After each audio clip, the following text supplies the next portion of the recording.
Bangabandhu Sheikh Mujibur Rahman was undoubtedly the undisputed leader which got people to be mobilized for the 1971 Liberation War. When people are very insecure about their own position, they want to demolish history. On these two counts, democratic freedom and violation of human rights, unfortunately, this continues. Not control, it's actually stop Awami League from actually being present. They not only just officially trying to ban Awami League as a party, get anybody who's even vaguely associated with the Awami League to be put into jail. These kinds of matters do not show that there is a great respect for democratic freedom. I do believe a bad democracy is better than no democracy.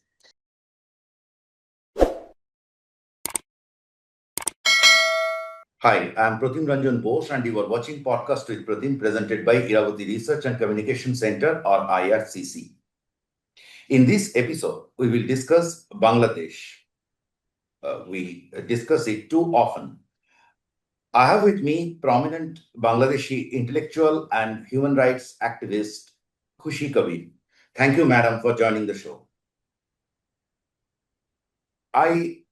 I will attach a detailed profile, a biography of her in the YouTube details section of this video. So you can check that out. Briefly, she was born the year after the partition, has a transnational schooling, graduated in fine arts. She started her professional career with advertising. And that is, I think, she disliked the most. That was in the East Pakistan days. She is into social activism and human development for over half a century. That is, as long as Bangladesh was born. She worked in top Bangladeshi NGO BRAC and was on board of various banks for nearly 45 years. She leads an activist NGO, Nijera Kori, loosely translated, doing it ourselves, that focuses on educating people about their rights.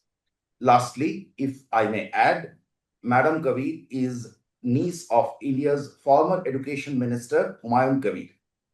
She lives in Dhanmondi in Dhaka, the same area where Bangladesh's liberation hero and deposed Prime Minister Sheikh Hasina's father, Mujibur Rahman, was assassinated, along with most of the family members in August 1975. In February 2025, the museum run by a trust at Mujibur Rahman's former residence was demolished by a mob led by student leaders of July uprising. Madam, that takes me to my first question. The government did not stop the destruction of Mujib Museum at 32 Dhanmondi. The official response came after nearly 14-15 hour-long destruction using art movers was over. Bangladesh Nationalist Party, or BNP, the top claimant for power in the next election, did not officially criticize it. Some leaders criticized. Many among the intelligentsia in today's Bangladesh describe it as, quote unquote, a house. They blame overdoing by Hasina for the destruction. The July uprising leaders who call it a revolution, not uprising, made every promise to eliminate Mujibad, or Mujib's philosophy or ideology. How do you relate to this change? Over to you, madam. Thank you. That's a very crucial question, I think, to set the picture as to what is happening. To me, it is a question of trying to, what has been something, unfortunately, in Bangladesh, and I'm sure in many other countries, I know in other countries too, of totally eradicating or the erasure of history.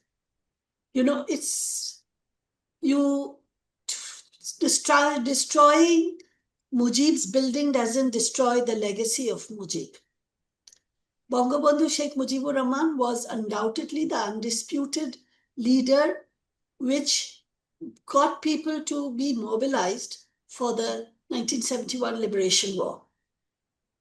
Prior to that also there have been movements and where he had played a very strong role, and there was no question or doubt that it was his March 7th speech, his party winning most of the seats, almost all the seats in the 1970 elections. Then the historic 7th March speech, leading everyone to for the non-cooperation movement, the call for resisting and call for independence was what was the point, the trigger, where everyone on the 26th, after the 25th March massacre in the streets not only of Dhaka but everywhere, that people resisted and decided to fight back. And that's how our liberation war began. We cannot in any way, say that the liberation war did not happen and that Mujib was not a very important figure in the call for the liberation war.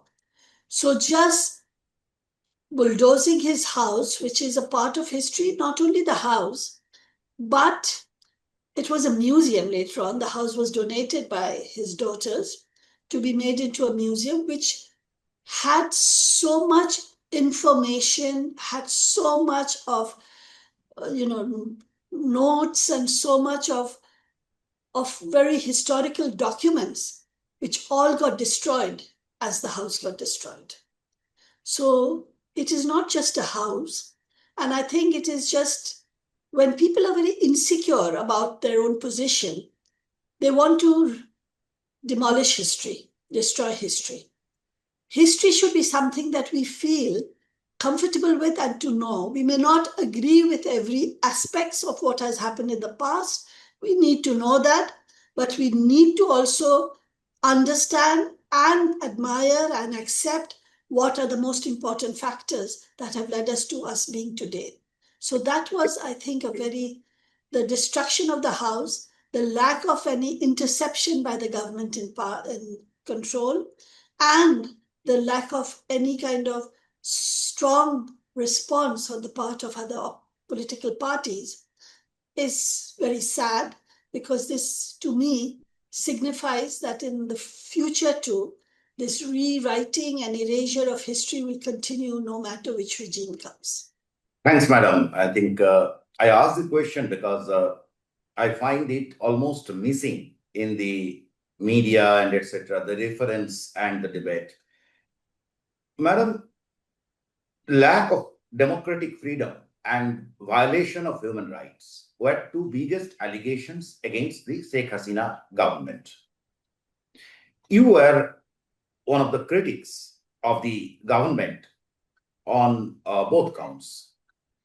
The Yunus administration promised to address both. Also, the government has record representation from the NGO sector or social activists.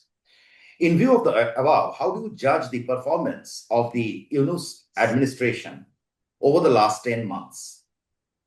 Over to you, madam. Thank you.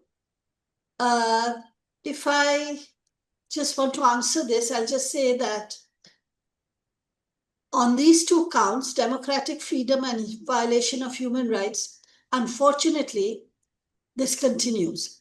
Now, I may say that maybe Dr. Yunus's administration probably has been landed with too much on their hands and not knowing how to deal with. We have an economic crisis going on. We have a lot of people's expectations being very high and going off into the streets at every drop of a hat, and there's demonstrations all over. You were here recently and you saw that how the demonstrations keep taking place. It could be that not knowing how to administer the whole government is something that they're concerned about. The economy is definitely what is something that is people are worried about. New areas of concern that are being raised about the port and the corridor for humanitarian corridor for Rohingyas are issues that are being questioned and raised and are very much in the forefront. So maybe this may be a reason that the lack of democratic freedom and violation of human rights are not being addressed. We find that the first thing that they're very keen to do is completely stop anything and completely, completely not control, it's actually stop Awami League from actually being present. They not only just officially trying to ban Awami League as a party, get anybody who's even vaguely associated with the Awami League to be put into jail. Anyone who raises questions, that's lack of democratic freedom and violation of human rights. I was just reading a post before we got on this line about a young, someone who was a social media activist, not very well known, no one knows him. He's been in jail for the last 2 months for having, in his podcast, his blogs or whatever, his media. I believe you are talking about Sabir. Sabir, yeah.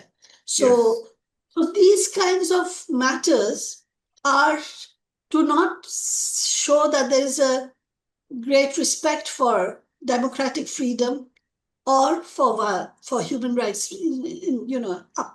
upholding the human rights agenda.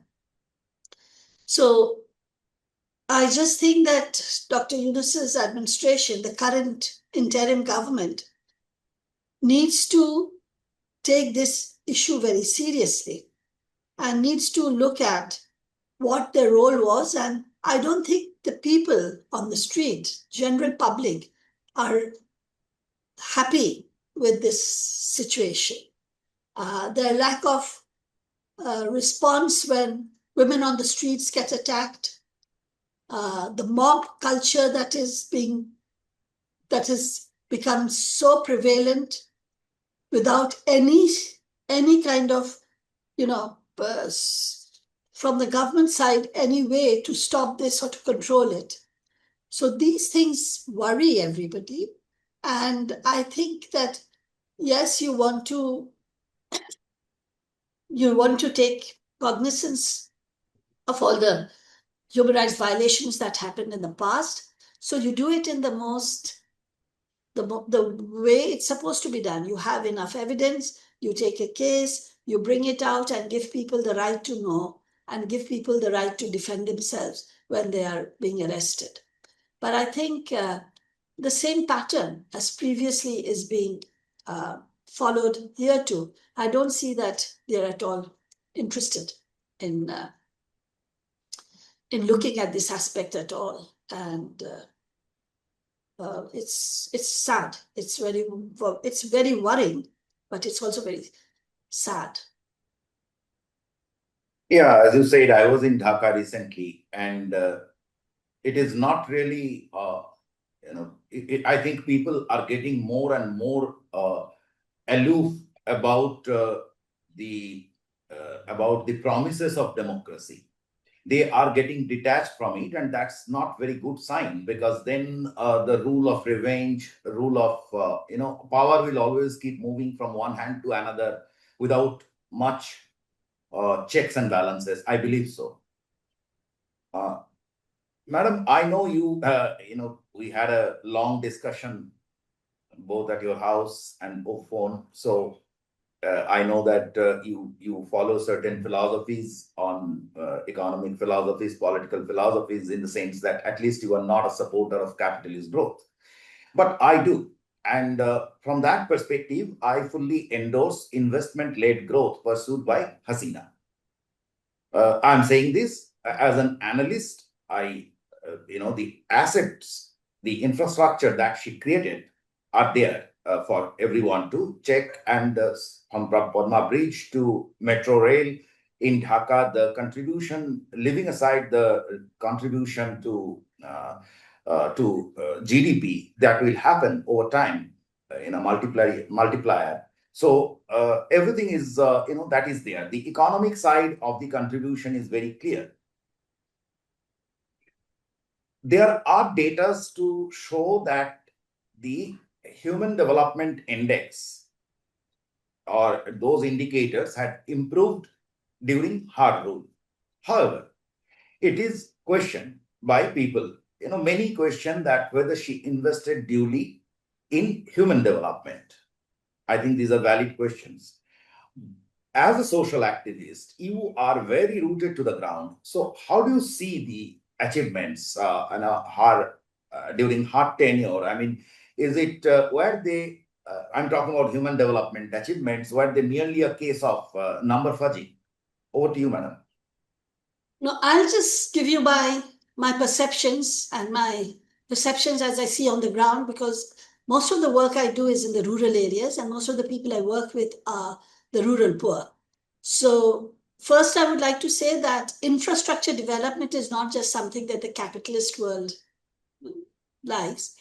It's infrastructure development is needed because you need to be able to access your goods and be able to have access to whatever resources and whatever benefits there are, whether it is market, whether it is hospitals, healthcare, whether it is proper education, and etc. Infrastructure development is needed for even human for any kind of human development also. Infrastructure development is needed. And what she did was not something that was privately owned. The bridge is not privately owned. The metro rail is not privately owned. So I don't think we have any questions or problems about that. Now, to come to your question about the Human Development Index, and also the Social Development Index, which the UNDP does, I think Bangladesh has, and the gender gap, development, I think Bangladesh had done quite well, especially in relation to many of the South Asian countries, in terms of their gender gap, closure. My own experience is it's not, there may be some fudging of numbers, but I don't think, in my experience and my own observation, it's not totally fudged. If I see what was the situation, I'm not talking about the 70s immediately after the war. Of course, there was a crisis situation. It was a critical situation. We had no infrastructure at all, no roads, no bridges, nothing. We didn't have proper transportation. We did not have a lot of systems and infrastructure in place. So there was a lot of poverty. Even after 74 floods, when the famine happened, there was a lot of poverty. I'm talking about the 80s. By then, 76 onwards, aid started pouring into the country after it had been stopped for a while. So aid started pouring into the country, development started happening, etc.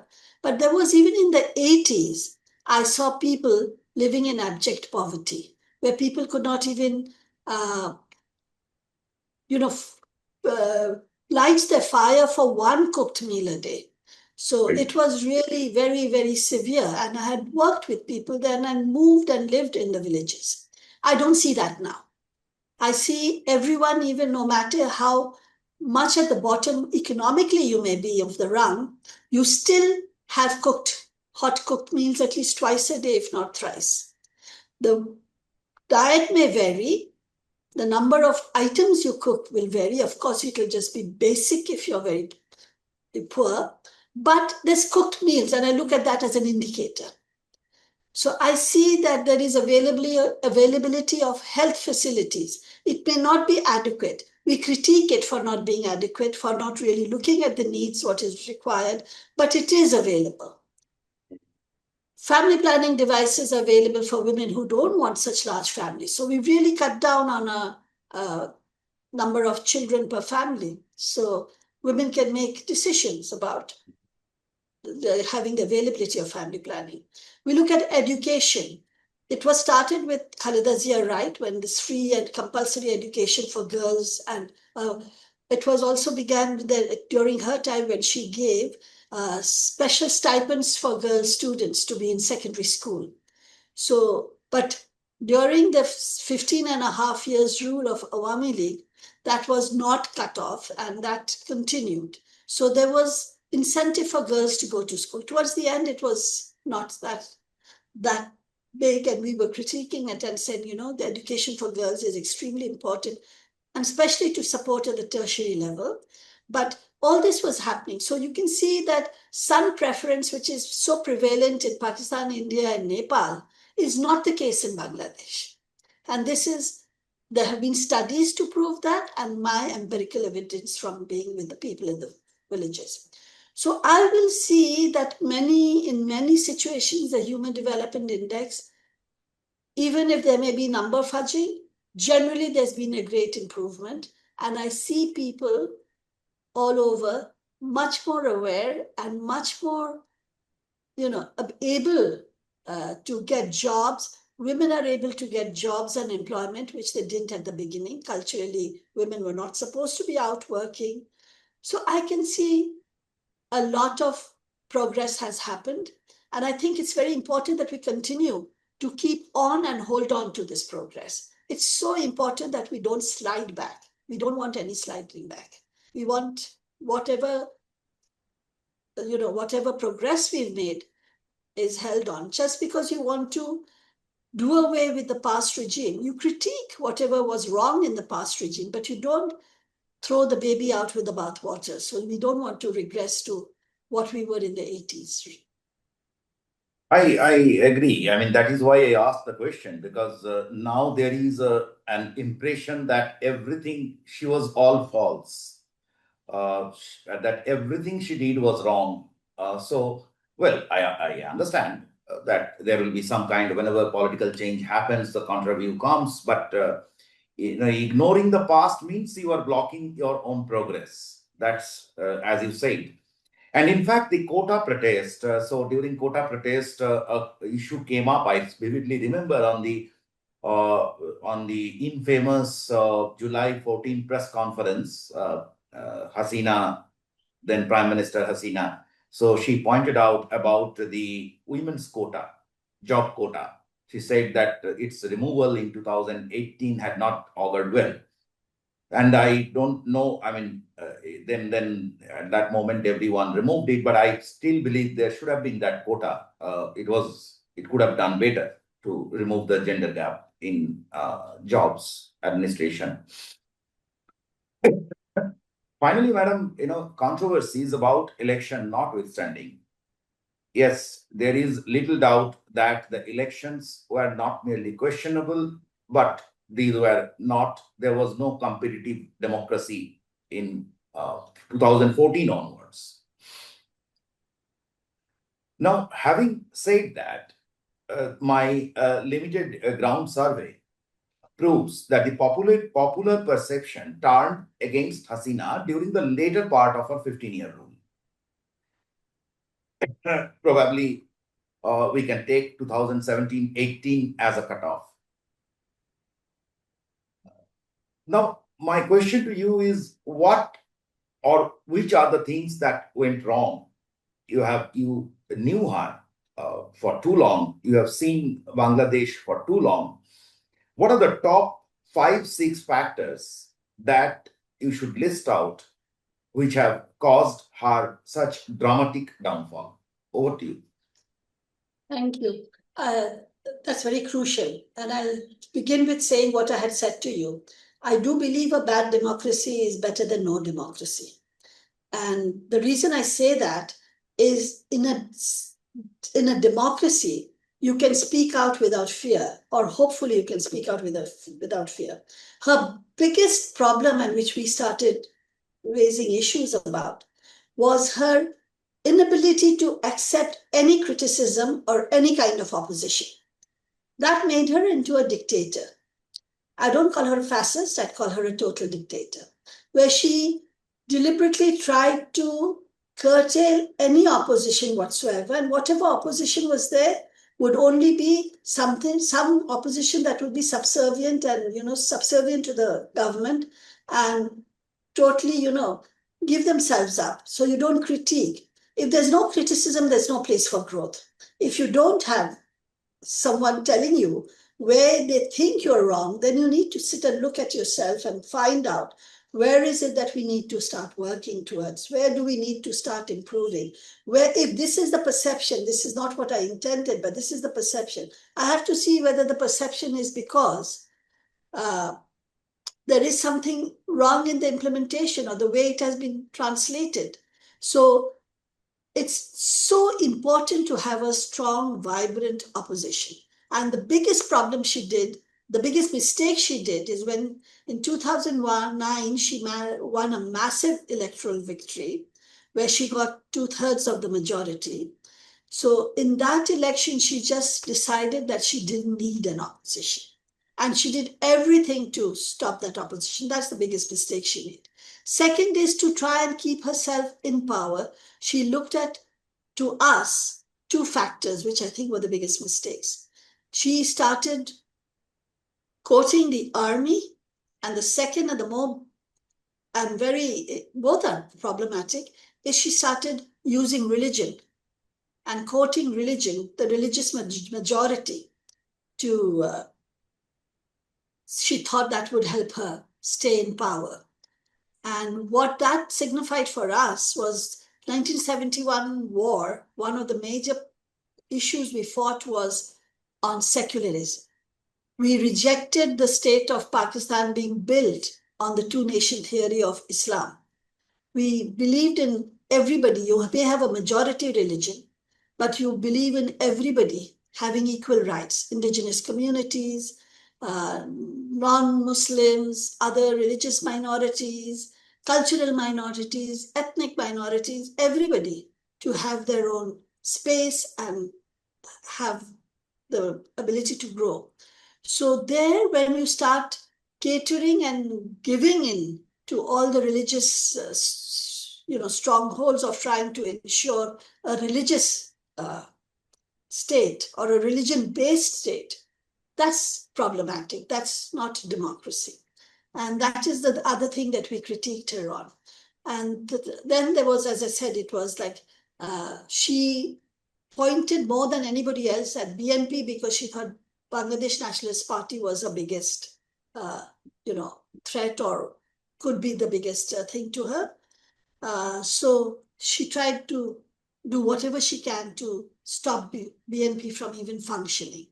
So I just think that if she was confident, that would be good. So all the elections she did after 2009 were elections that were not at all valid, because it was rigged. It was not only that she did not allow the opposition. She created such a situation that the opposition decided not to take part in 2014 and again in 2024.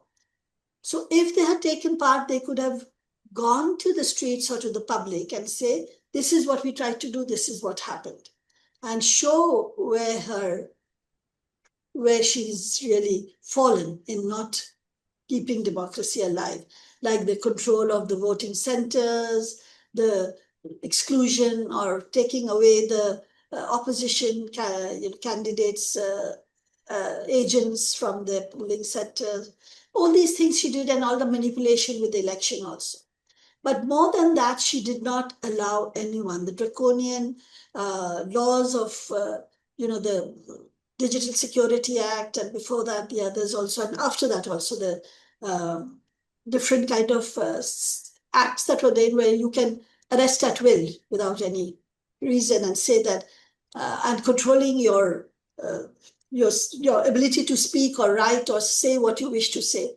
Those are difficult. Those are where I think she went wrong.